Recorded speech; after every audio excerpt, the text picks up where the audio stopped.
Welcome back to T and not fire rider மக்களே. இன்னைக்கு நம்ம ஒரு இன்ட்ரெஸ்டிங்கான ஒரு ஊருக்கு தான் போக போகிறோம். அட எங்கன்னு கேட்டிங்கன்னா நம்ம மதுரைக்கு தாங்க. அதுவும் ஒரு நாள் ட்ரிப்பாக போக போகிறோம். ஸோ ஒரு நாளில் என்னடா சுற்றி பார்ப்பீங்க அப்படின்னு கேட்டவங்களுக்கெல்லாம் நம்ம தலைவர் இருக்காரு. இவர் தான் நம்ம super star. So plan organise பண்ணது எல்லாமே நம்ம தலைவன் தான். ஆனால் சென்னை டு மதுரை டிக்கெட் மட்டும் கிடைக்கல. ஸோ அன்ரிசர்வில் போகிற மாதிரி ஆயிடுச்சு. எங்களோட நல்ல நேரமோ என்னன்னு தெரியல, ஓரளவுக்கு அன்ரிசர்வ் காலியாக இருந்தது. விடிய காலையில் 4:30 மணிக்கெலாம் வந்து மதுரையை ரீச் பண்ணிட்டோம். ஸோ அங்கேருந்து ஒரு ஆட்டோ பிடிச்சி குணாவோட வீட்டுக்கு போயிட்டோம். மதுரை ட்ராவல் எப்படி இருந்தது? ட்ரெயின் ட்ராவல் இன்னைக்கு என்னெல்லாம் பண்ண போறாரோ பார்த்தாலே தெரியுது.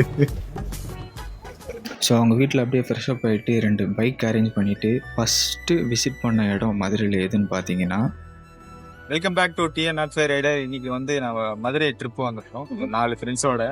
ஆனால் எங்கள் அண்ணன் ஜெயகினேஷன், குணசீலன், இவர் தான் வந்து நம்ம மதுரைக்கு வந்து கைடாக வந்திருக்காரு. ஃபர்ஸ்ட் ட்ரிப்பில் வந்து ஃபர்ஸ்ட் கோயிலாக வந்து மீனாட்சி அம்மன். நெக்ஸ்ட் ஸ்டாப்பிங்க.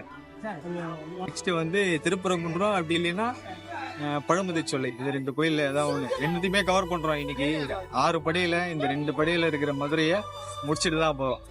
மதுரையில் மட்டும் இல்லை, தமிழ்நாட்டிலேயும் ரொம்ப பழைய கோயிலில் ஒன்று இந்த மதுரை மீனாட்சி அம்மன் கோயில். கும்பாபிஷேக வேலை நடந்துகிட்ருக்கு. ஸோ அதனால் நிறைய இடம் எங்களால் ஆக்சஸ் பண்ணவே முடியல. இந்த இடத்துல குணாவோட அம்மாவுக்கு ரொம்ப பெரிய தேங்க்ஸ் சொல்லணும். ஏன்னு பார்த்தீங்கன்னா, காலையில் எழுந்து எங்களுக்காக டிஃபன்லாம் செஞ்சு கொடுத்தாங்க. அது மட்டும் இல்லாமல் மதியம் சாப்பாடுக்கும் வேறு கட்டி கொடுத்து அனுப்பிச்சி விட்டாங்க. எங்கேயும் வெளியே சாப்பிடாதீங்க, நான் செஞ்சு தரேன் அப்படின்ட்டு. ஆக்சுவலாக வந்து இன்னைக்கு ரொம்ப வெயில் இருக்குன்னு பார்த்தோம். வெயில்லாம் அவ்வளோ இல்லை. இதே கிளைமேட்டு கடைசி வரைக்கும், அதாவது மலை ஏறுற வரைக்கும் இதே கிளைமேட்டில் இருந்தால் வேறு பொருள் இருக்கும். நீ என்ன சொல்கிறேன்? கிளைமேட் எப்படி இருக்கணும்? கிளைமேட் நல்லா ஜில்லுன்னு இருக்கும். நல்லா ஜில்லுன்னு இருக்கணும். ஜில்லுன்னு இருக்கணுமா?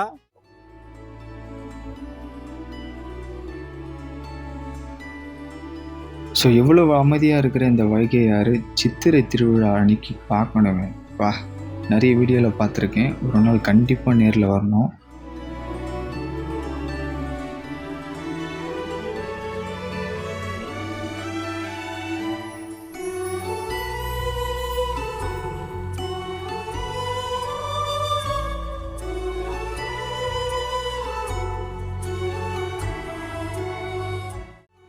நெக்ஸ்ட்டு நாங்கள் விசிட் பண்ண இடம் என்னதுன்னு பார்த்தீங்கன்னா பழமுதிர்ச்சோலை. இந்த இடம் பார்த்தீங்கன்னா ரொம்பவே யூனிக்கான ஒரு இடம். மலையோட உச்சியில் வந்து ஒரு அம்மன் கோயில் இருக்குது. அங்கே ஒரு தீர்த்தமாக இருக்குது. இன்றைக்கி வரைக்கும் அந்த வாட்டர் சோர்ஸ் எங்கேருந்து வந்ததுன்னு இது வரைக்கும் யாராலையும் கண்டுபிடிக்கவே முடியல. அப்படியே அந்த தீர்த்தத்தில் குளிச்சுட்டு அப்படியே கீழே இறங்கணும்னா 6வது படை வீடான பழமுதிர்ச்சோலை இருக்கும். ரொம்பவே அழகான ஒரு இடத்துல வந்து இந்த முருகர் அமைஞ்சிருப்பார். இருக்கிற 6 படையிலேயே ரொம்ப சிறிய கோயில் இதுதான். ரொம்ப அழகான முருகரை கொண்ட கோயிலும் இதுதான்.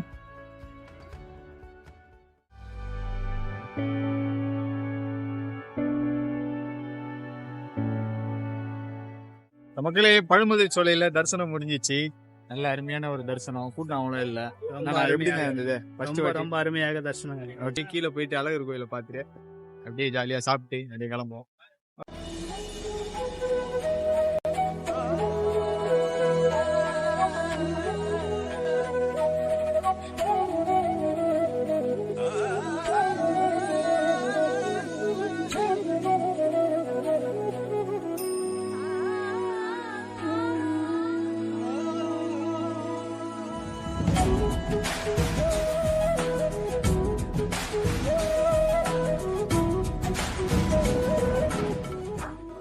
எதுக்கு தெரியுமா மேக்ஸிமம் அருவா படப்பாங்க? புரியல. எதுக்கு தெரியுமா மேக்ஸிமம் அருவா படப்பாங்க? அருவா எதுக்கு சொல்றா? சொல்லு. வந்து ஒரு பெரிய அருவா இருக்கு. நான் அப்புறமா கிளிப்ல ஆட் பண்றேன். அது எதுக்கு படைப்பாங்கன்னு சொன்னா உடனே அதை அப்படியே ஸ்டாப் பண்ணிட்டான். என்னத்துக்கு மச்சான் சொல்றா? சும்மா சின்ன அருவா தான் நினைச்சேன். ஆனா இவ்வளவு பெரிய அருவா. இது எதுக்காக படிப்பாங்கன்னு யாருக்காவது தெரிஞ்சதுன்னா தயவு செஞ்சு கமெண்ட் பண்ணுங்க.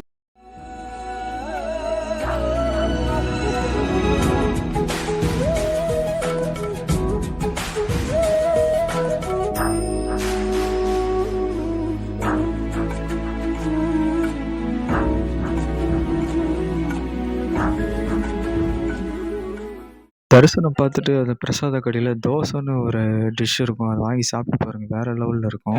ஸ்டோரி எதுவுமே தெரியாதா? கேட்போமா?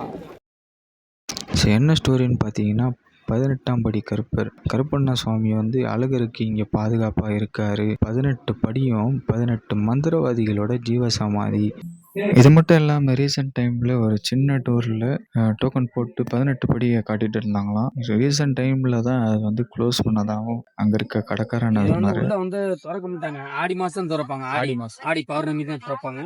உள்ள 18 படி இருக்கு. வெறும் படி மட்டும் தான். படி அருவா மட்டும். படி அருவா மட்டும்தான். வருஷத்துல ஒரு நாள் திறப்பாங்க. திறந்துட்டு 18 படிக்கு சூடம் ஏற்றுவாங்க.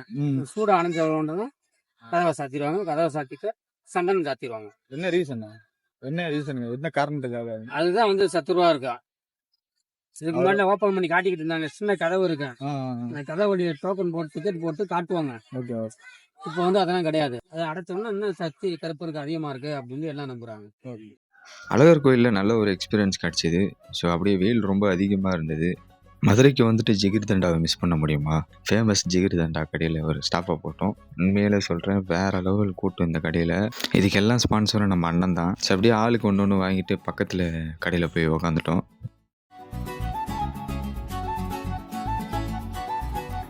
சரியான வெயில் மதுரையில மட்டும் இல்ல, ரீசெண்டா ஒரு 3-5 நாளா சரியான வெயில். மூஞ்சிலாம் தீஞ்சு போயிடுச்சு. ஆனா மதுரையில இதுக்கான ஒரு சொல்யூஷன் இருக்கு. என்னன்னு பாத்தீங்கன்னா ஜிகிர்தண்டா. எப்படின்னா இதா சூப்பரா இல்ல, நீங்க டேஸ்ட் பண்ணுங்க. ஸோ இந்த டேஸ்ட்டுக்காகவே இன்னொரு வாட்டி மதுரைக்கு வரணும்னு தோணுச்சு. வேறு லெவல் டேஸ்ட்டு. நீங்களும் மதுரைக்கு போனால் கட்டாயமாக இதை டேஸ்ட் பண்ணி பாருங்கள், மறக்கவே முடியாது. லாஸ்ட் அண்ட் ஃபைனலாக நாங்கள் போன இடம் எதுன்னு பார்த்தீங்கன்னா திருப்பரங்குன்றம். ரொம்பவே அழகான ஒரு கோயில். மலைக்கு அடிவாரத்தில் இந்த கோயில் வந்து இருக்குது. ஆக்சுவலாக இது வந்து பார்த்திங்கன்னா குடவரை கோயில், அதாவது குகை கோயில். முருகரோட முதல் படை வீடு இந்த கோயில் தாங்க. ஒரு 3 நாளைக்கு முன்னாடி வந்திருந்தால் இங்கே இருக்கிற அந்த தேரோட்டத்தை பார்த்துருக்கலாம். நாங்கள் இந்த கோயிலை ரீச் பண்ணும்போது அரௌண்ட் ஒரு 2 o'clock மேலே ஆகிடுச்சி. 4 o'clock தான் வந்து கோயிலோட நடை வந்து திறப்பாங்க. ஸோ அது வரைக்கும் நாங்கள் வெயிட் பண்ணிட்டு இருந்தோம். திறந்ததுக்கப்புறம் ஒரு சத்தம் ஒன்று வந்தது பாருங்கள்.